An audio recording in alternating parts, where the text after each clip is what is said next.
Hello, I am Lara Nicole Cochran, and I'm currently studying Natural Resources, Arts, and Sciences at Fleming College Frost Campus.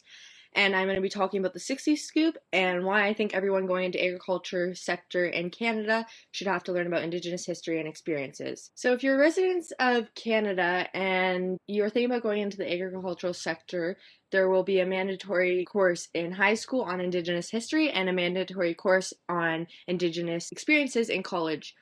I think if you are an international resident residing in Canada, that you will have to take a mandatory course on Indigenous history and experiences and receive an 80% or higher to pass the course. In my annotated bibliography research, I found a lot of articles on 60 Scoop kids bearing emotional trauma scars because they were stripped from their culture, family, and identity. I read about a story of Dayuma, along with 60 Scoop survivor testimonies. Dayuma was the first Heyo to convert to Christianity. She left her tribe to live outside of Hayona territory with Quichuas. At the time, she became close to an American missionary, Rachel Saint. When Dayuma returned home, she invited Rachel and her daughter to visit, which created the first peaceful outside contact with the Hayona tribe. Dayuma and Rachel continued to work together, sharing each other's religions and cultures. This brought a controversial thought in my head.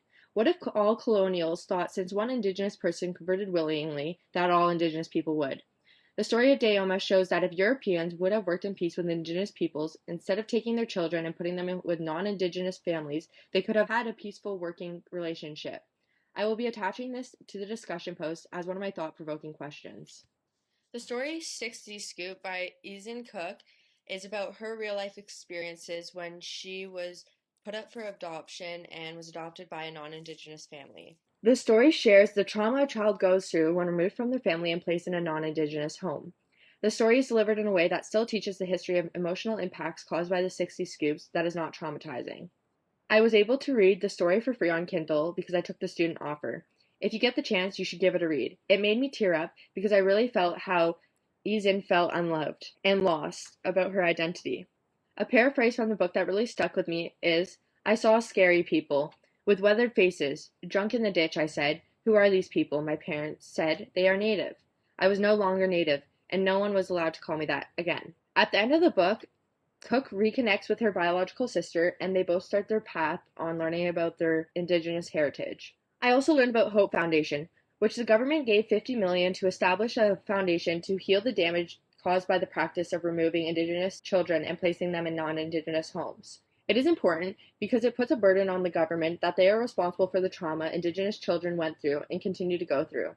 Yet again, instead of directly addressing the issue, the government tries to compensate Indigenous people with money. You can't put a price tag on the loss of cultural languages or the peoples being taken from their homes for years at a time, said Mike Benson, Executive Director of the National Residential School Survivor Society.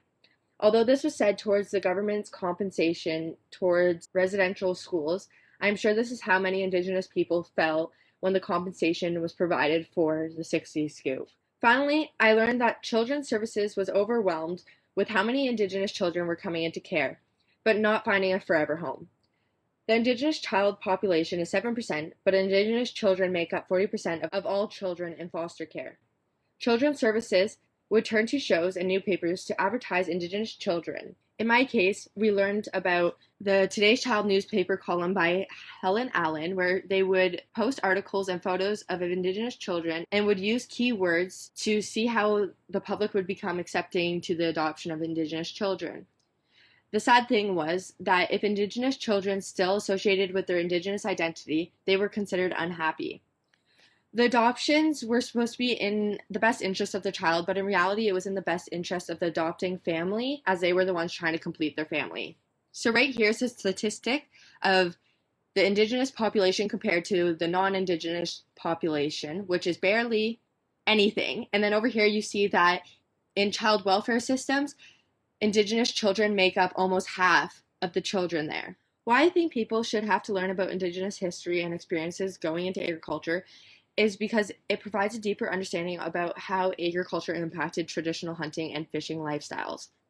It also demonstrates that settler colonists used racist epistemology to annihilate Indigenous practices.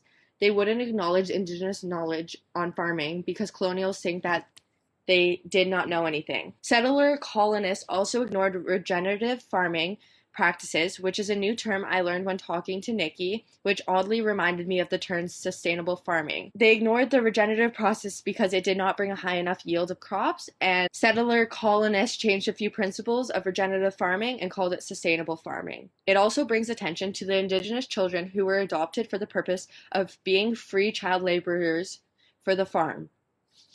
On this note, I would like to end by saying thank you to everyone who watched my presentation, and that although it upsets me that my career I'm going into had such big impacts on Indigenous cultures, I now have the knowledge to work peacefully with Indigenous peoples while providing to the community. And these are my resources.